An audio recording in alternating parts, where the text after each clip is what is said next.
Hello everyone.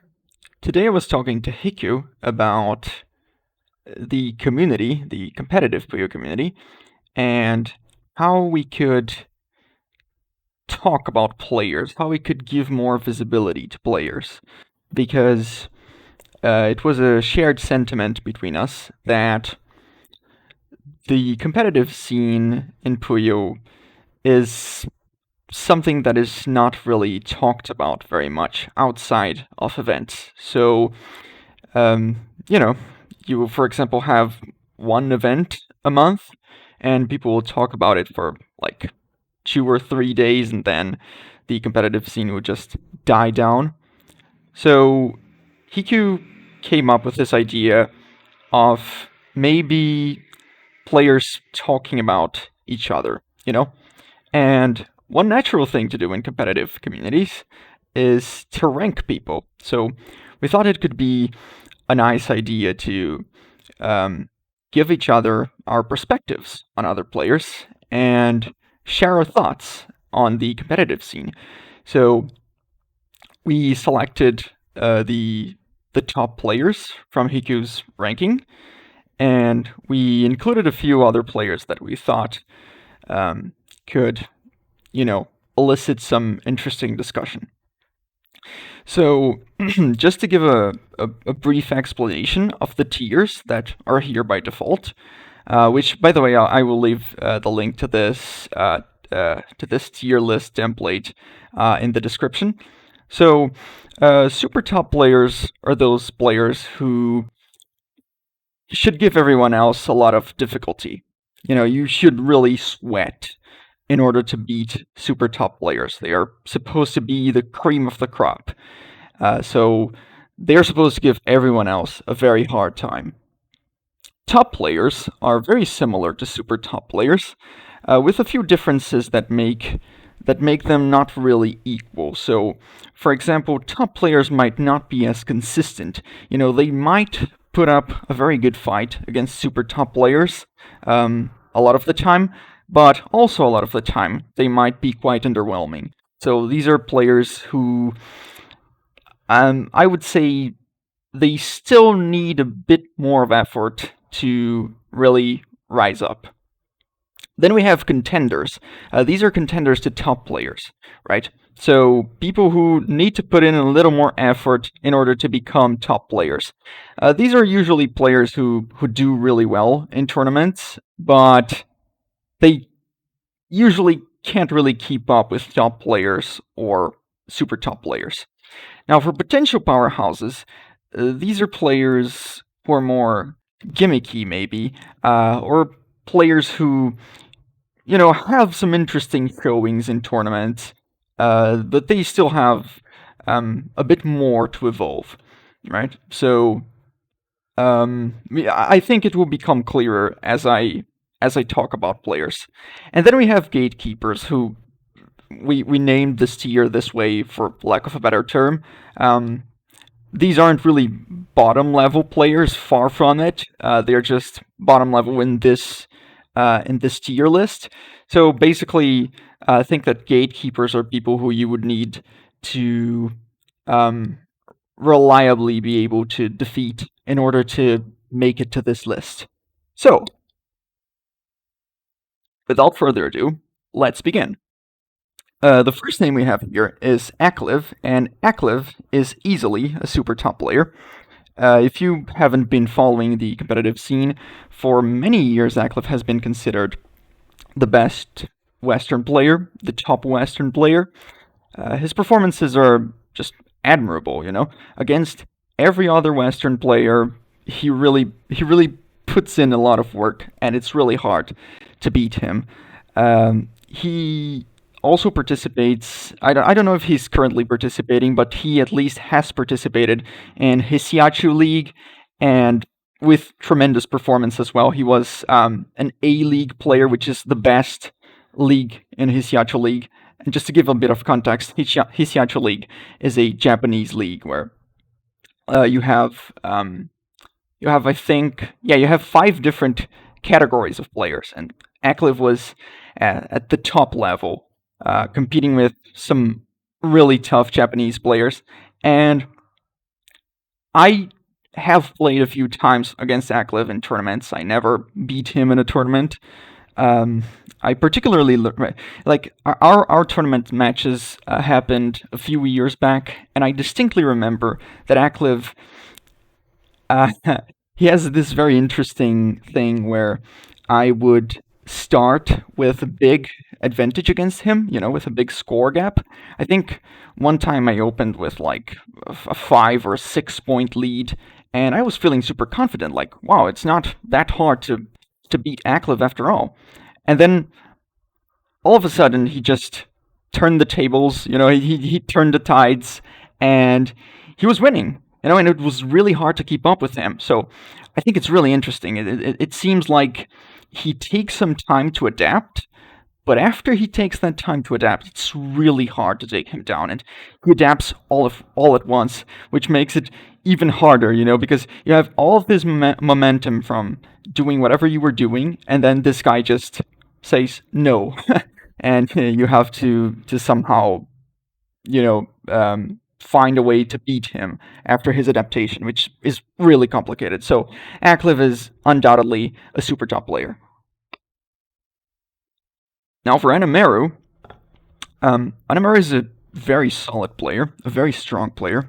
She definitely has great fundamentals. I haven't played much against her. I haven't really seen much of her on stream, but she almost made it to top 8 in Advent League. It was really close, in a really close competition with OSW. And I mean, from what I have seen of her performances in tournaments, she is one of the greatest Western players, definitely. She's very solid. She has a great understanding of chaining, and the things I have seen from her, from integrating her main chains with harassments, are really impressive. I think she has special difficulty against top players and super top players, which are players that I'm thinking about right now. You don't yet know who I'm going to put in these categories. So I think she's a contender for top player. If she participates in more tournaments, if she keeps training, I can see her rising to top player. Now for AOD, which is short for Angel of Diamond, this is definitely a top player. AOD is a French player. He participates in most of the French events. He's really a force to be reckoned with because he can be really relentless. He's one of those players who, when he is in the mood, when he is in a good day, he plays like a machine, pretty much. It seems like he knows what you're going to do, what strategy you're going for. When he's in a good day, I kind of don't want to play against him. He's very good at building holy counters and building big chains in general, and his harassments are also pretty hard to deal with. The only reason, or maybe not the only reason, but like the main reason why he's a top player for me and not a super top player is a matter of consistency, because he has these really good days, but then he also has these really mad days, right? I think if he participated in major events outside of the French community more often, maybe he would, maybe he could start to overcome some of his difficulties. But like, he's already an incredible player, definitely a top player. Now for Coconutbowling, I remember meeting this person a few years ago in the server, and not really thinking much of them. I thought, wow, this is a funny username, Coconutbowling. What the hell? And I was really surprised when I played against them. They are a pretty high level player, pretty consistent. Very good chaining, good responses. We haven't played much recently, and our recent matches were pretty one-sided. But I really think that if Coconutbowling participated in more events, they could uh, become a top player contender or even a top player eventually. I think they're a potential powerhouse. They still have some abilities to develop. So I don't think they make it that they can go that far in this list, but they're really impressive. Okay, so next up we have DDR Dan, and I have a lot to say about Dan. Oh my god, he's a great player. First of all, if it wasn't obvious enough.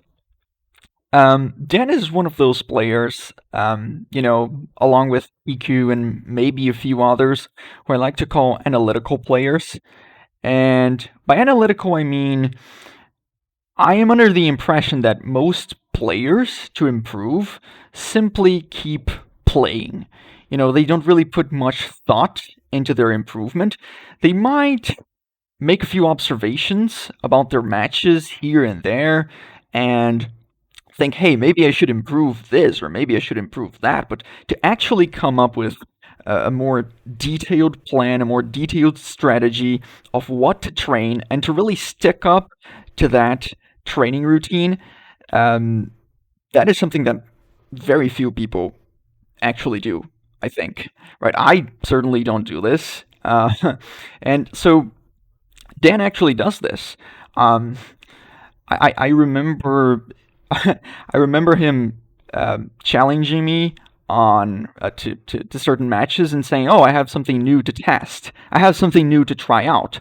You know, the first thing I remember him trying out was a more aggressive style based on Japanese players and perhaps some more aggressive Western players. And he did really well with that. He still employs these tactics nowadays. Another interesting thing that he has tried out was at the beginning of matches sending a single garbage Puyo, or like 2 or 3 garbage Puyos, but like he would start matches by sending a very weak one chain that would send a single garbage to the opponent's board, and incredibly, that was very annoying to deal with. That is very annoying to deal with, because if you're building a GTR and you have this setup in your mind, oh, I want to build this GTR, the core will look like this, the tail will look like this, I will transition like this, and then from out of nowhere you have to deal with that annoying table of garbage right in the beginning. It can be really complicated to overcome that, surprisingly enough. So, and like, Dan doesn't really employ this strategy anymore, but for a while he tried his best to make it work, right? And I think that's really admirable. He's really one of those players who dare to try new stuff out. And Dan managed to almost send Piponir to losers in 24 kickoff. Piponir, a top 10 Japanese Puyo player. I think that is perhaps the most amazing feat by a Western Puyo player so far. Being able to almost knock down Piponir. So with this impressive record, one would think that Dan should make it to super top player, but I have one reserve about this that it's painful to make this statement, but I think Dan is very inconsistent. Lately he has been very inconsistent, which is sad because if he was able to adapt to Piponir, then he should be able to adapt to anyone in the Western scene, right? He should be a beast, but that's difficult to observe nowadays, right? So I think right now, by a very slight margin, Dan just doesn't make it to super top player, in my opinion. But that's definitely subject to change. If he can somehow overcome these difficulties regarding consistency, Dan should definitely be a super top player. So now we move on to Doremy, another French player. Doremy is hell on earth. It's really difficult to deal with him. Um, he goes to super top player tier, in my opinion. The thing about Doremy is that he's rarely seen playing Puyo, and speaking from my experience, I haven't played much with him. I know a few things about his playstyle. He's incredibly aggressive.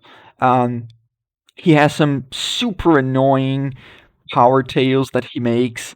You can make I don't know, a 19 chain, and this guy will come up with a 10 chain that somehow beats your 19 by making a ridiculous power tail.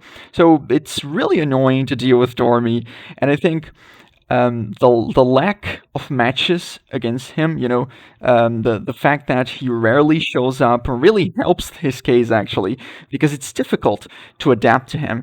You just know that Kane is coming your way um, when Doremy is your next opponent, and you can't do much about that other than prepare psychologically and try to overcome him. So I think Doremy is a really difficult opponent to deal with.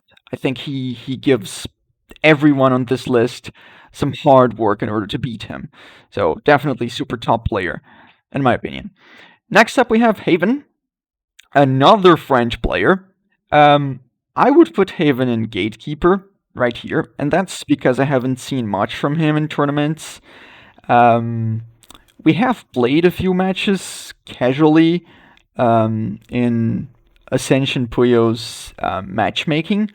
He is a pretty strong player. I think the most interesting thing about him is his survival skill. When he survives your main chain, his survival game is actually pretty damn good. He took a few matches from me, but just surviving and digging through garbage and making these crazy secondary chains through a lot of garbage, and that really caught me off guard quite a few times. So I think Havven has a lot of potential. He has to improve some of his basics, but he already is much better than most players, right? So he has some impressive stuff to show, and let's see if he keeps improving. Next up, we have Hiku, another French player. I think Hiku, as I said about Dan, he's a very analytical player. One thing I like about Hiku is that his chains are very wacky in a sense. There are things you don't see very often, so it can be hard to read Hiku's chains, and he manages to make that stuff work because if you aren't careful against Hiku, he will be sending 14 chains to your board very quickly, very easily. You have to punish him, you have to keep the pressure on, otherwise it's game over for you. I think there are a few things that are negatively affecting Hiku. The first is the fact that he has some trouble adapting to the Switch's controls. So Puyo games on the Switch are are kind of weird for him. Another thing is, I think Hiku could improve his harassment game, his offensive game. That in general is something that I've grown to not expect much from him, and I think due to these reasons, he's kind of inconsistent like Dan. I don't know if to the same extent as Dan, but I think this is holding him back. So for now, from what I have seen of Hiku, I would put him in top player tier. Next up, we have Hélio, my fellow Brazilian.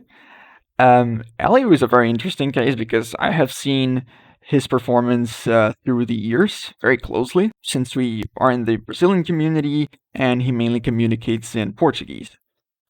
So Hélio showed up from out of nowhere in the Brazilian server and started destroying everyone, right? Everyone save for the top 3 Brazilian players at the time was getting absolutely demolished by Hélio, right? And in no time, Hélio was competing with the top 3, and it's really interesting how he has evolved since then.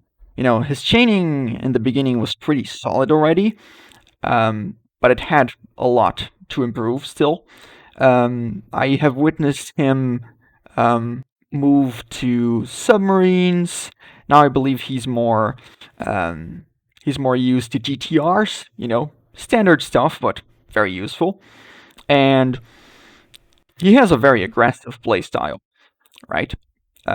He can be very efficient with his harassments when he is in the right state of mind.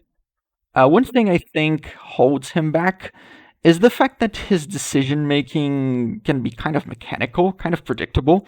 There's this thing that you can exploit, which is, for example, let's say he sends a harassment towards you, and then you just tank that harassment because you know that if you tank that harassment, you can definitely still dig through that harassment.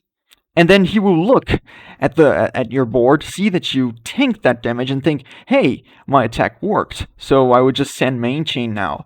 And then you just dig through the attack and send your main chain, and that's bigger than his main chain, and that's game over for him. So there are things for him to improve in his decision-making process. That's what I have come to understand of his chaining style.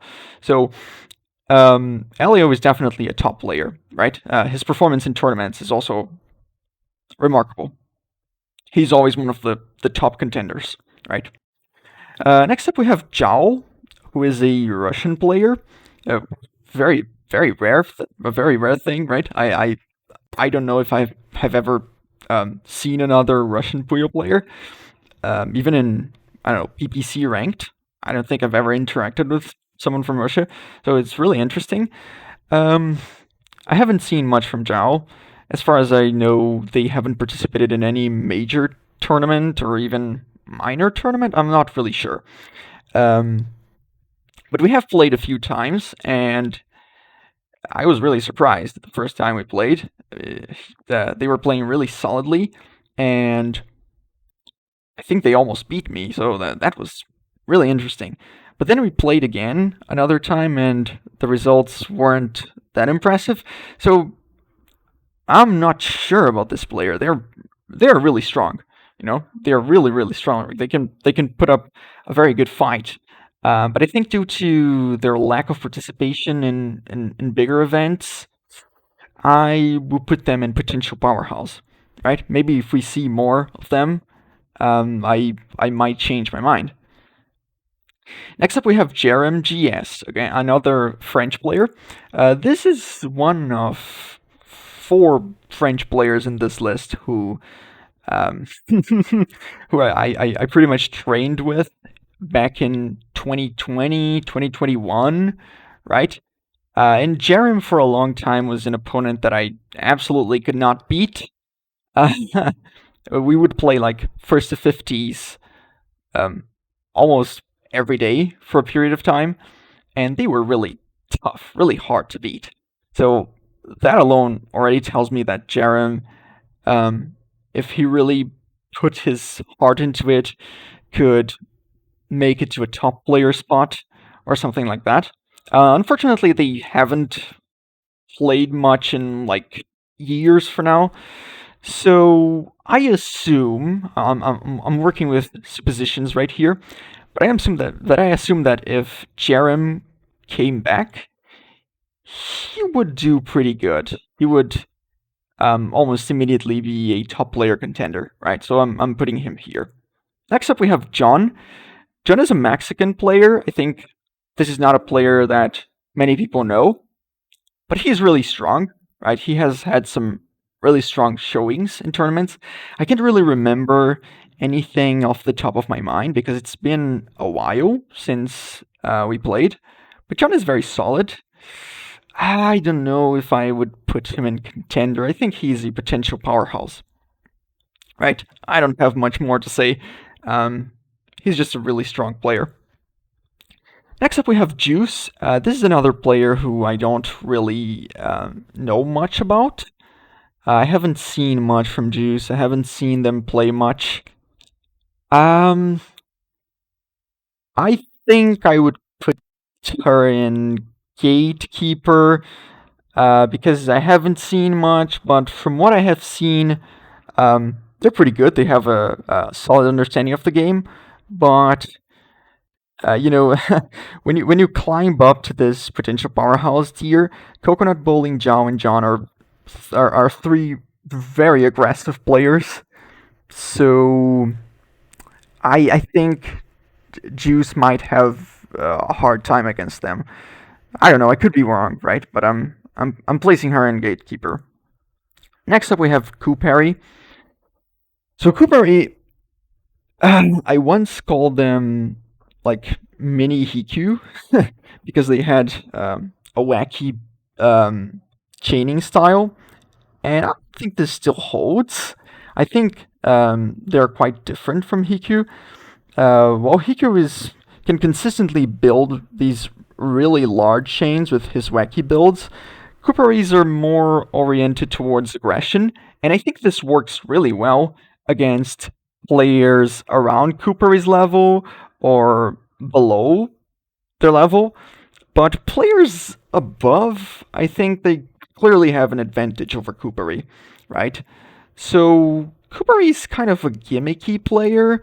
This doesn't mean that they don't have more to offer than aggression, but while they're very impressive, there are players who can um, overcome them rather easily, right?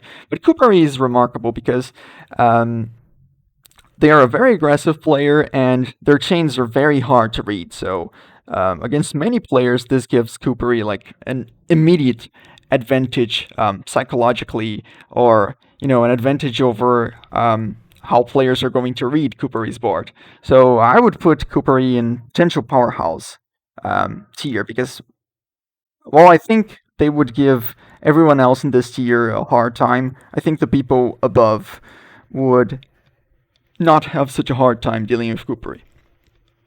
Next up, we have KZN. I also have quite a lot to say about KZN, from um, my experiences as a player.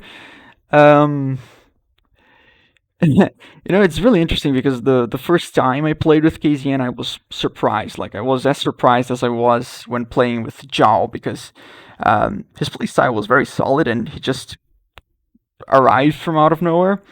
And over the years, his development as a player was great to witness.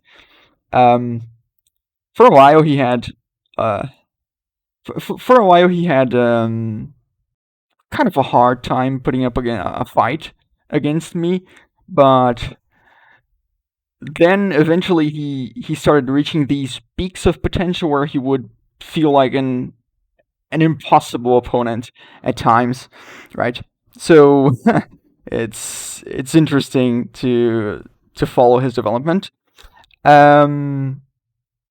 One thing about KZN that I find really interesting is that he's a player that is able to build really high, make these really big chains, kind of artistically, the tails, which I think is a major thumbs up for him because it's really difficult to make huge chains in competitive Puyo. That might sound weird, but it is indeed really hard when you have a lot of harassments to deal with, when you have a lot of pressure to deal with. Making clean big chains is something that is really hard to do. I think his major difficulty is with reacting to stuff. So while he is really great at building these massive chains, his reaction to harassments many times is underwhelming. Right, so I think this is something that can be improved. But overall, he's an incredibly strong player. He can definitely beat anyone in this list. I will put him in top player tier. Next up, we have Lumipup. Lumipup is a pretty experienced player. They have been around for a long time. Took a break for a while and came back. I don't know. I think a year ago or for a bit more time. I think actually like 2 years ago. I don't really remember, but Lumipup is a very experienced player. It's interesting to see her development. In the past they were really competitive, but I think right now, while they are very strong, I wouldn't say they are a contender for top player yet. I would say they are a potential powerhouse as well. They can really give many people in this list a tough fight, but I think not consistently. So that's my justification. Now for OSW. Again, this was an Advent League participant. I think he could be comparable to Anameru, but I think OSW participates in even less events than Anameru. So I have my doubts about him being a top player contender. I would say he is a potential powerhouse as well. He's not that far behind from the contender tier players. I think, yeah, I mean, Tetris is his main thing. Puyo, he plays not so often. So I think this is an appropriate tier for him. Next up, we have Bayport. Well, this is one of those French players that I used to play with back in the day, but not really as much as the other players. So I don't really remember much from Bayport. I'm not really that familiar with her playstyle. We did, however, play recently in a French event, and they seemed pretty solid to me.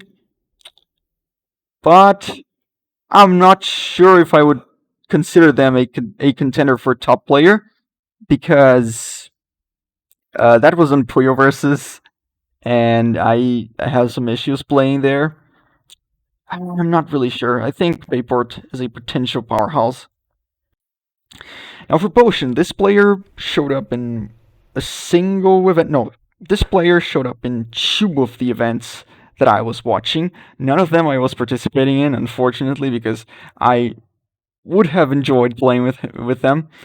So Potion is very hard to rate, because they have only participated in 2 tournaments that I'm aware of. I think they have participated in events before that, but I think I wasn't around when these events happened. So this is another experienced player who doesn't show up very often. I think, the reason why Potion is remembered is because in these 2 events that they participated in, they were destroying everyone. Like, in the first event, they won, and in the second event, if I'm not mistaken, they lost to Doremy.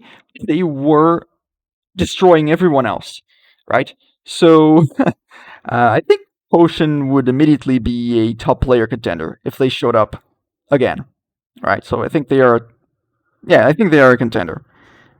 Again, this is very speculative, because this player hasn't been seen in quite a long time, but still. Next up, we have Riley. Riley has a lot of experience with in-person events, and what I like about him is that he doesn't only participate in Puyo-only events. He also participates in mixed versus events and is willing to try new Puyo stuff out just for the heck of it.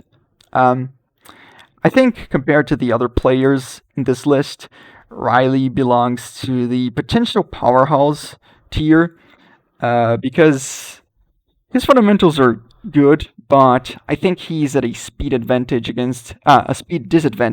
against most of these players, which really makes it hard for him to compete with the upper tiers. But in my opinion, he comfortably sits in the potential powerhouse tier. Next up, we have Ringo Andou. This is another player that I have been seeing for a few years.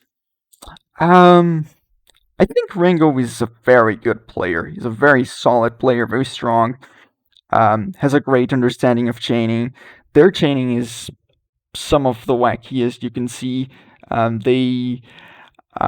believe their main thing right now is Meridodai, which is something that you don't see from anyone else in the Western scene. So they have a very solid understanding of chaining. Also have some Tetris experience, So all around, this is a great player. The only thing I think is holding Ringo back is the way that they react to other players' movements, right? So I think it seems to me that they lose too many rounds to stuff that shouldn't really be that much of a problem for them. So I think it seems to me, I haven't seen much from them recently. I have seen their participation in a few of the recent events, and it seems to me that this is something they could improve. They seem to kind of get easily distracted by certain aggressions in matches that they should just quite easily win, right? So Ringo, I think, is a top player contender. If they could solve this issue of how they react to other players' attacks, then they would definitely be a top player. Next up, we have Riona. Riona is a very strong player. I mean, Riona is kind of like Dan in that he's incredibly aggressive, but he also has this passion for all clears and for just solving things quickly, which I think is really admirable. One thing that is really interesting about this player is just how they build, right? How they have learned to, threaten all clears while at the same time threatening to overextend, right? In case you manage to avert his threats of an all clear, if that makes any sense. So the way he builds looks just freakish, right? It's this chain that begins on the left, but then you discover that the left is actually the tail of his chain, and he makes these crazy extensions to the right, like he builds really high to the right, and you think this looks like some freestyle garbage. This is not going to work, and that, my friends, is a horrible mistake because that bizarre chain will somehow work, right? So if you don't die to his all clear, you're going to die to his weird right side giga chain, right? So Riona can be a pain to deal with. Um, it's really complicated when he gets some momentum in tournaments. Sometimes he would take like 3, 4, 5 rounds in a row from you just from momentum alone, It's like his all clear from one round carries over to the next one, and it can be really annoying. Uh, I think the main issue with the Riona is again the matter of consistency, which is why I think they are a top player. But they were close to super top player, honestly. So again, consistency is a very difficult thing to get over. Next up, we have Stupid or Stool Softener. This is a very popular player with most people who don't follow the competitive scene, but even with people who follow the competitive scene, Stupid is a remarkable player. He doesn't really participate in tournaments often, but just from his commentary alone, you can see that he definitely knows what is going on. He understands the mentality of players. He understands what they are planning to do. My experiences with Stupid were very limited. We only played, like, I think 2 sets that were, I think, first to 10 sets, like, a few years ago. But, like, he has always been a very good player. Now, I'm curious to know if Stupid stacks up to top player or super top player. I don't really know. I would make a guess that he doesn't right now, due to his lack of participation in competitive events. But I think he's a contender, definitely. He's definitely a top player contender. Like, if he really dedicated himself to competitive stuff, I think he would be he would be a massive threat, right? I think this guy means business. So next up, SatanSama. This guy is even more random than Potion, I think. They show up at random times during streams, if I'm not mistaken. Actually, I have seen them just pop up in some random streams and challenge people to battles. So they have that competitive spirit, I guess. I don't remember which events they participated in. I think they did participate in a few events, but I don't really remember much from them, other than the fact that they have put up quite a good fight against top players. So again, I think that if this player showed up, um, right now and said, "Oh, I'm going to try to be one of the best Western players," he would, immediately be a top player contender. I think. I think there's not much to say against him. So now we have Schoell. This is another player that I haven't seen much from. I think I played him once.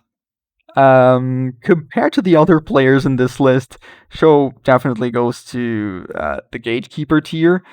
Now, this is not in detriment of him.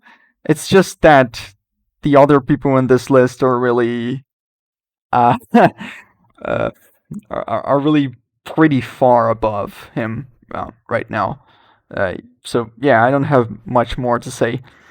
Next up, we have Shiningbolt. This is a very interesting case of another player that I would say is an analytical player. Shiningbolt, I think, is Dan, but taken to an extreme, because every time I saw him in the English Puyo Puyo community asking for matches, it was to test it was to test something new that he was cooking. It was to test some new technique, some new strategy that he conceived, and he wanted to try it out. Right. So he's a very experimental player, but he's very strong with his experiments. Right. That is not a detriment to him. That is not stopping him from being a really tough player to beat. So Shining Bolt hasn't been playing much, I think. I don't really know. I have played him a few months ago, actually like a year ago, I guess, and he was still very solid, right? So I think he would be a top player contender if they showed up and decided to participate in events more frequently. Uh, I have always had this thought that Shining Bolt, if he really decided to stop experimenting and just go wild playing, just use his mind to destroy his opponents, he would be a top player, right? He would be a really strong player, a really difficult player to deal with. Next, we have Shiro. Shiro is a difficult player, in my opinion, to place, because sometimes I think he is a contender for top player, and sometimes I think he is a top player. The reason why I think this is because Shiro has highs and has lows, but honestly, recently, from what I have seen, Shiro is pretty damn insane, so I think he belongs in top player right now. Um, his chaining is very unorthodox, right? I remember him building these. I don't remember the name, but they are like inverted stairs, right? He actually made a tail in a match that was basically inverted stairs, and that was crazy. And I think his chains have been have been becoming harder and harder and harder to read and to understand and to predict what the hell he's going to do with those bizarre Puyo formations that he has on his board. So I think Shiro might be going insane, but in a good way. I think this Insano style is really helping him. yeah, I think he. I don't know. Sometimes it looks like he would have some extra difficulty beating the top players that I have selected here right now. But everyone else in this tier has some considerable issues with consistency. So I think it's fitting. Shiro is really great. Um, Next up we have Shu. This is an older player that maybe not a lot of people in the competitive scene know right now. But Shu, he was a player who stopped playing around 2021, I think. And his style was always, I want to destroy my opponent. I want to beat my opponent. That's all I care about. I don't care about fancy chaining. I am going to build these really big harassments early on. I am going to completely obliterate whatever chain I have just to, send an early rush to my opponent. And that used to work. That used to be pretty effective against most players. Nowadays, I think Shu's tactics are just outdated. They wouldn't be good for dealing with most of the players in this list. I think most of them are just built to respond to the kind of stuff that Shu used to build. He would be a gatekeeper if he came back and insisted in that style, but he was a pretty important player. His aggression is definitely something that carried over to the style of someone like Dan, for example, right? Aggression has its place, but Shu was just Shu was just kind of out of his mind. He was a lunatic in a good way. So next up we have Skymerry, another mysterious player. I think Skymerry only showed up once, and it was in Vortex Gallery 2021, I think. They beat Dan and Hiku, if I'm not mistaken, and then put up a great fight against Acliv, and then they just disappeared after they lost and never said anything else. I think Skymerry never showed up again after that. So, very strong player from what we saw. I think he would be they would be a top player contender if they just decided to return. I don't know. Another speculation. Next up, we have Sniwott. Sniwott is a pretty solid player. I would put them in the gatekeeper tier. I haven't seen much from them recently. Again, gatekeeper is just because the people in the tiers above, I think, would just give Sniwott too much of a hard time. And I think things like speed difference, experience in dealing with and with aggression, it would be too much for Sniwott, but strong player nonetheless. Next we have Synpai. Synpai hasn't been playing much as well. I haven't. I don't really recall much from his chaining style to. From what I have seen, I would put him in potential powerhouse tier. I think if he participated more, again, he wouldn't take too long to rise to top player contender tier. But as it stands, I think if he came back, he would be a pretty strong player, but not on the level of everyone else. So now we have Void, which is me. I think I can put myself in super top player ranking tier. I think I am pretty consistent compared to the people in the top player ranking. I think I'm more consistent. I have won quite a lot of tournaments. I have participated in many major tournaments. I might be the Western player who has participated in the most major tournaments in the past few years. I don't know if that's accurate, but I have this feeling. Um, yeah, I think I can compete with the people in Super Top Player. They are really hard to beat, but I think they they feel the same about everyone else that I'm going to put in Super Top Player. So yeah, I don't have much to say because I think in my case, my results and events say more about me than I could say about myself. I find it pretty hard to judge myself with things other than those results because um, it's hard to think like an outsider about your own chaining style and your own quirks, your own characteristics as a player. So I don't know. I'm just willing to bet that I fit in this category. So next up we have Whis, the only stairs main in this list, and that is no laughing matter.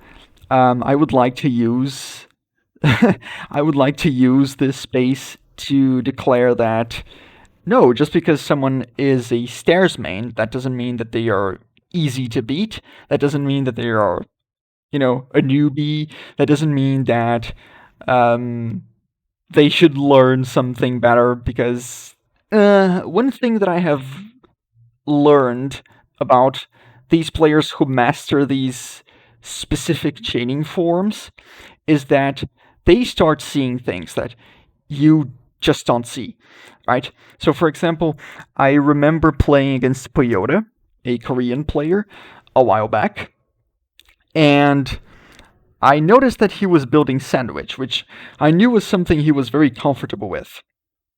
And like, I would spot these vulnerabilities in his chain and think, oh, yeah, this sandwich that he's building is pretty weird, right? So I think I can just harass him or something.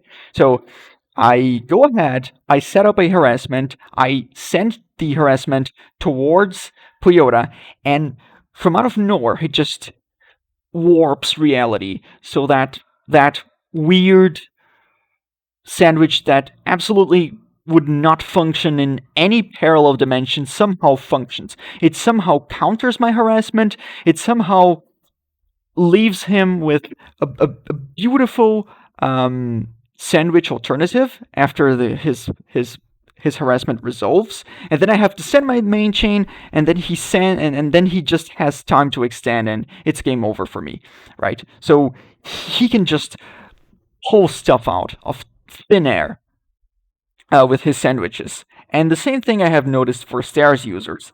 I haven't really played much with Wiz. I think I think we only played one set in an event, and outside of that, I don't really remember playing with Wiz. But I will use another stairs player, Malachi, as an example. So Malachi Malachi is another player who can just do some really crazy stuff with stairs. I'm not going to spend any more time explaining this, but like, don't underestimate stairs players. Don't underestimate players who have mastered some quirky forms of chaining because they will destroy you if you underestimate them. So Wiz, I haven't seen much from him. I don't know if he stacks up to top player. I'm going to bet that he would be a contender, but who knows? He might be a top player. I don't know. So next up we have Wumbo. So Wumbo, I think he posted a video called like the greatest Puyo chain ever um, a while back in his channel, and Wumbo is definitely a gatekeeper, but again, that is not a detriment to Wumbo. I think it's really remarkable what he has been able to do with Puyo. As a Tetris main that kind of plays Puyo more for the memes, right? He doesn't stack up to the players in the upper tiers, but I think it's really cool. I think it's really cool that Wumbo has put in the effort to improve as a Puyo player. Competitively, I think he he would be demolished by most people here. But just the fact that he is able to build such big chains is nothing to laugh at, right? Wumbo is an interesting player. So next up we have Xenotypos. Um, I think he's a top player, right? We have played a little bit recently. He's mostly focused on Puyo versus. I think he doesn't even have any other Puyo games for the PC or for the Switch, so it's kind of hard to uh, to to play a match against him. But he's a very solid player. He has all of those top player qualities. Knows how to build up high. Can build great harassments. Can recover from attacks. Um, Definitely a very strong top player. One of my nightmare opponents a few years back when I used to play first to 50s against the French community. Xenotypos along with Jerem were my biggest opponents. Like I could never beat them. So to right now be at a level where I can put up a great fight against Xeno and win is just is just something that I cherish. Next up we have YaSSaY, another very strong French player. YaSSaY is very quirky. I haven't seen much from him. Uh, I would put YaSSaY in potential powerhouse tier because they have some, their most recent showings that I can remember were pretty weird, pretty wacky. He might be a top player contender. I don't know. Yeah, YaSSaY is weird. So now we go to the final two players, and let me just move Yoshi to super top player tier. I don't have much to say here. Yoshi went to Advent League Grand Finals against me in 2022. I put up a good fight, but that wasn't enough to stop him from winning the event. So, yeah, I think that alone should be enough to put him in super top player tier. But there are many other great showings from Yoshi. Most of the events that he is in, he makes it to grand finals. He can demolish everyone in his path. He's a really hard opponent to play against. So yeah, for a long time I was lacking behind Yoshi. Right now I think we are around the same level. We can have these crazy even matches, but like one single slip up is enough for Yoshi to just take the lead and win. So you have to be very competitive in order to beat Yoshi. So yeah, I think he is a tier above everyone else. You know. Uh, so now we have Zanyu. I'll just say that this guy is an absolute demon. Out of all the players in this list, right? I think Zanyu is the worst opponent to deal with because he's incredibly aggressive, right? And playing against him feels like playing against a computer in the sense that he it feels like he's always reading your board, right? So, oh, I'm going to send this quick harassment right here to his board. Bam, he has a response to that. Oh, I'm going to purposely cut my chain right here close to the first floor. Bam, he has seen your cut and he has sent his main chain, and it's game over for you. Oh, I see he's building a harassment, so I'm going to build a counter harassment, and from there I'm going to survive and continue to build my main chain. Bam! His harassment is actually thrice the size you were expecting. He was ready all along to completely destroy you, right? So it's very hard to play against Zanyu. It feels like this guy is omniscient sometimes, and it's so difficult to deal with his harassments. Like, he will build these massive harassments that you absolutely need to respond to. And, like, if you send your main chain, it's game over for you, because despite the fact that this guy just wasted 100 Puyo with a 2-chain harassment, he somehow still has a lot of resources left in his main chain, and he can just easily rebuild his main chain. He can just easily continue to build, towards the second floor, towards the third, the fourth, the fifth floor. Somehow this guy always manages to be one step ahead, it feels. So, against Zanyu, I don't really remember a single set that I took from him where I wasn't on edge, where I wasn't close to screaming and just dying of agony. So I think this very new player, very recent player, definitely belongs in super top player tier.